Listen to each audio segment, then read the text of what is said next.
no princípio. Ao pensar nessas duas palavras assim juntas e de forma tão simples, vemos que são elas que dão o pontapé inicial de toda a nossa jornada. Primeiro, essa jornada cronológica da criação ao Messias. As primeiras palavras do livro de Gênesis são exatamente essas: no princípio. E o Evangelho de João, de forma idêntica, diz: no princípio era aquele que é a palavra.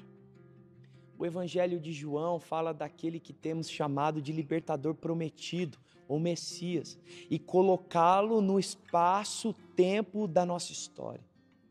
Aquele que é a palavra, o verbo, estava no princípio, no início de tudo.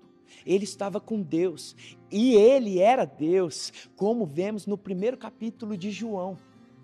Mateus, Marcos, Lucas e João falam todos do mesmo homem, o libertador prometido, Jesus Cristo. Esse seria seu nome de batismo. Jesus, que significa o eterno, eu sou, é a salvação. Cristo significa o ungido, o Messias. Sim, era ele. O momento havia chegado. Aquele que nos salvaria não seria apenas mais um profeta, apenas mais um rei, apenas mais um sacerdote. Ele era a salvação em pessoa, literalmente, em carne e osso. Jesus havia sido escolhido por Deus para ser o Cristo. Por isso, seria o último profeta, o responsável por anunciar a mensagem definitiva de Deus para a humanidade, como vemos lá no capítulo 18 de Deuteronômio, no versículo 15. Deus, seu Pai, estava enviando Jesus, o Cristo, ao mundo para pregar sua mensagem e nos mostrar o caminho que, de uma vez por todas, nos libertaria e traria a reconciliação definitiva entre nós e o Eterno. Jesus, o Cristo, seria também o sacerdote final de Deus, que nos levaria de volta para Ele. Nos tempos do tabernáculo, no templo e das sinagogas, os sacerdotes sacrificavam um animal, aplacando a ira de Deus, adiando seu julgamento por algum tempo. Porém, agora, testemunharíamos o sacrifício definitivo, que não traria apenas a condenação de Deus sobre nós, mas nos limparia de uma vez por todas, tirando a culpa da humanidade. Um sacrifício que não apenas adia a condenação, mas cancela a sentença de morte e acusação do pecado sobre nós. Jesus, o Cristo, era o filho de Davi, descendente do maior rei que Israel já havia visto.